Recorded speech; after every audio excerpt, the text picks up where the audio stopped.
Think about those rare, electrifying moments in sports where everything just clicks, you know? Yeah, where you feel like history's unfolding right there. Exactly. And, well, that's pretty much what happened in Rome at the 2025 Italian Open. Jasmine Paolini, an Italian player, winning on home soil. It wasn't just a victory, it felt like a seismic event for Italian tennis. Definitely. We're talking the first Italian woman to win this specific tournament in Rome during the Open era. That's since 1968, when pros could compete. Right. A huge deal. And the wait has been, well, significant. Totally. The last Italian woman to win her country's biggest tournament overall, that was way back in 1985. Raffaella Reggi, but that was in Toronto, not Rome. A long time coming for a Rome victory, absolutely. And to really, grasp the depth of this, we've pulled together quite a few sources for you. Okay. We've got the official word from the WTA, some great analysis from Sky Sports, the usual comprehensive stuff on Wikipedia, up-to-the-minute reports from Flash Score, and a more personal angle from grassroots to global tennis star. Nice. And the fan perspective. Yep, and we've also tapped into the Reddit discussions. Yeah. Always interesting to see the fan reactions and takes. Gives you that 360-degree view. Perfect. So our mission today is really to dig deep into why this win matters so much, trace Jasmine's journey, and kind of see what all these sources tell us about her and maybe women's tennis right now. Sounds good. Okay, so let's unpack the victory itself first. The final. Right. The atmosphere on Campo Central must have been incredible. Paolini, she was seeded number 6, facing the number 4 seed, Coco Gauff. Good matchup. Huge. And she delivered a really, really convincing win, 6-4, 6-2. Wow. And the fact that President Sergio Mattarella was actually there in attendance, that just highlights how big a deal this was nationally. Yeah, definitely adds weight. And this wasn't just another trophy for her, right? This is big league. Oh, yeah. It's her second WTA 1000 singles title. Those are, the top tier outside the slams. She won Dubai back in 2024. But what's really key here is this is her first WTA singles title on clay, her biggest clay court title by far. Interesting. And what about the head-to-head with Gauff? I feel like they've played a few times. They have, and it's fascinating how it's evolving. Gauff actually won their first 2 matches, both on hard courts. Right. But Paolini, she's now won the last 2, leveling it at 2-2. And crucially, both her wins came on clay. Stuttgart just last month, April 2025. Okay. And now this massive win in Rome. It really shows how much she's improved on this surface, how comfortable she is. And she got it done pretty quickly, too, didn't she? Yeah, just 1 hour and 29 minutes. Very efficient performance. Even Gauff afterwards apparently gave her props. She did. Acknowledged. Paolini played a winning match, deserved the title. That kind of respect from your opponent, especially after a final, it really speaks volumes. Absolutely. But hang on, the story didn't actually end with the singles trophy, did it? There was more. Indeed. The double triumph. That just adds another amazing layer to her week in Rome. Right. Paolini also won the women's doubles title. She partnered with Sara Errani. The Italian dream team. Exactly. They beat Veronika Kudermetova and Elise Mertens. It was a tight final, 6-4, 7-5. Okay, now here's where it gets, really historic. This double win, it makes Jasmine the first woman since Monica Seles way back in 1990 to win both the singles and doubles titles at the Italian Open in the same year. 1990. That is an incredibly rare feat. Just shows you the level she was playing at all week, singles and doubles. Amazing stamina and focus. Absolutely. And their doubles final, it wasn't straightforward either. Apparently they had to fight back from being 4 games down in both sets. No way. Yeah.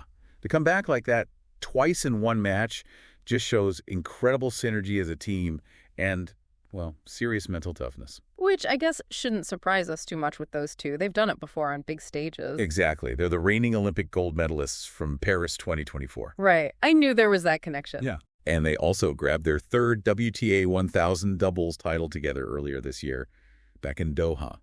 They are a genuinely formidable pair. Okay, so we've got the historic nature of this double win lockdown. Let's pivot a bit to Jasmine herself, her personal journey. Where did this all start? Well, Jasmine Paolini was born January 4th, 1996, a place called Castelnuovo di Garfagnana. It's in Tuscany. Okay.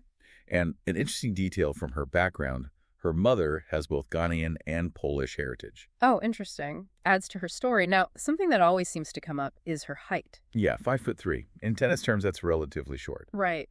And it seems like something she's constantly had to maybe overcome. Perceptions, underestimation.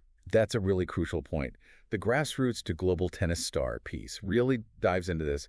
In a sport where height and power often seem dominant, Paolini's had to work exceptionally hard, using her agility, her court craft. Sources suggest her breakthrough back in 2018, winning that first WTA title at the Bull Open. Okay. Even though it wasn't a huge tournament, it was apparently pivotal for her self-belief. Kind of proves she could compete and win at that professional level, using her specific strengths. Makes sense.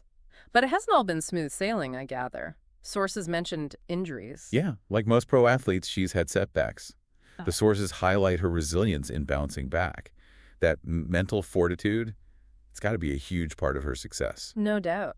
And speaking of success, this Rome win has done wonders for her ranking. Right? Oh, absolutely. It's propelled her back to her career-high singles ranking, number 4 in the world. Wow, number 4. And what's really significant about that number 4, it actually ties Francesca Schiavone for the highest singles ranking ever achieved by an Italian woman. History again. And that ranking number 4, that means she'll be a top seed at Roland Garros coming up. Projected to be a top 4 seed, yeah.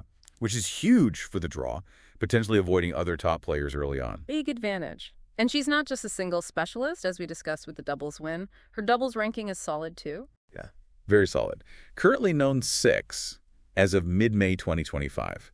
And it's worth remembering, back in October 2024, she hit known 9 in doubles.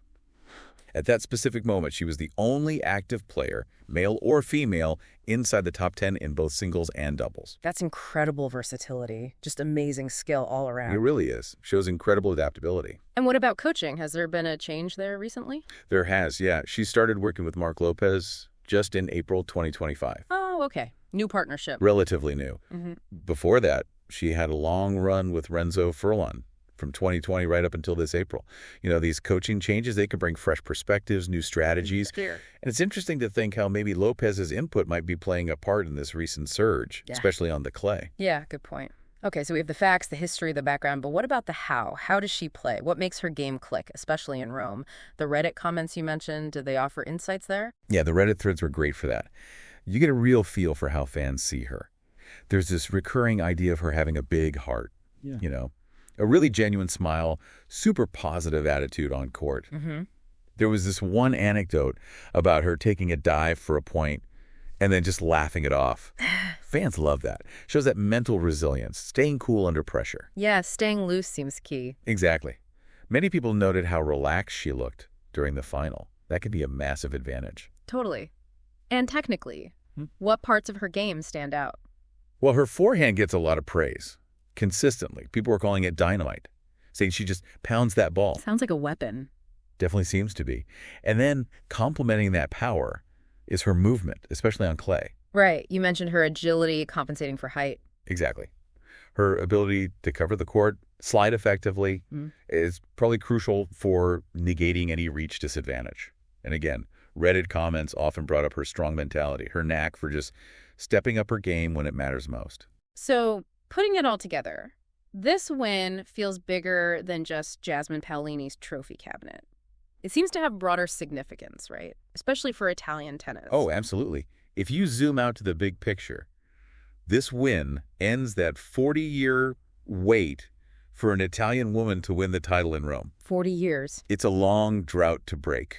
And it happens, like Sky Sports pointed out, during this kind of tennis boom in Italy. The president being there really underscores that. And now she's the Italian number 1. Yep, Italian number 1 in singles. That carries a lot of weight, a lot of national pride. Hopefully inspires the next generation, too. And thinking back over the last year or so, this isn't exactly out of the blue, is it? She's been building... Not at all. I mean, 2024 was huge for her. Reaching the final of the French Open and Wimbledon in singles. Grand Slam finals. And obviously that amazing Olympic gold in doubles with Irani. It's been a period of really sustained high-level performance. She's definitely arrived on the world stage. Precisely. And the tennis world has noticed. She and Irani got WTA Doubles Team of the Year for 2024. She got the Billie Jean King Cup Hart Award, too. Ah, yes. Italy won the Billie Jean King Cup last year, didn't they? They did. And Paolini was pivotal in that victory. Yeah. Plus, more locally, she recently got the Golden Pegasus of Tuscany Award.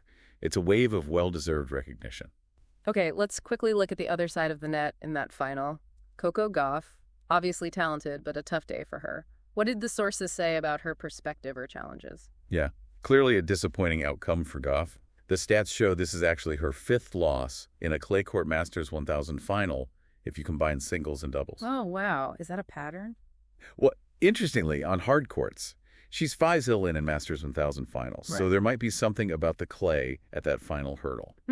Interesting difference. And the Reddit commentary, again, brought up some ongoing points of discussion around Gauff's game. Sometimes her second serve comes under scrutiny, and maybe the unforced error count in certain matches. Just potential areas she might be working on. Right, part of the development process for any player. And finally, the rankings. We touched on it, but Paolini's win shakes things up a bit. It definitely does. As we say, she shoots back up to her career high of number 4. Crucial for Paris. Absolutely crucial for her seeding at Roland Garros. Might give her a slightly smoother path early on. And interestingly, the knock-on effect is that Iga Swiatek, who's been so dominant, particularly on clay, she actually slips down to number 5. Wow. So a real shift right at the top just before the French Open. Exactly. Adds another layer of intrigue. Okay, so bringing this all together, if we had to distill it down, what's the main takeaway from our deep dive into Jasmine Paolini's incredible Italian Open win? I think the core message, really, is that this Rome triumph wasn't just a flash in the pan. It feels like the culmination of years of, well, sheer hard work, incredible resilience against challenges like the height thing we discussed, just her fighting spirit. Yeah. It's a story about overcoming limitations, grinding it out, and then seizing this huge opportunity on home soil. It wasn't sudden, it was earned. Totally agree. And for me, the real aha moments were understanding that 40-year historical context and really appreciating her journey to this point, fighting those perceptions, and also seeing that blend of intense Italian pride mixed with her growing global status. It's pretty compelling stuff. It really is, and maybe this leaves you, the listener, with a thought. With this huge milestone achieved, what kind of ripple effect will Paolini have? Can she inspire that next generation of Italian players? And more immediately, can she actually carry this momentum, this confidence, into the Grand Slam season, especially Roland Garros, where she's now seated so high? That's a great question to ponder. It really makes you think about how sheer personal determination, seizing your moment, it can lead not just to individual glory, but maybe lift a whole nation's sporting dreams. Well put. Thanks for taking this deep dive with me today into what was truly a historic victory.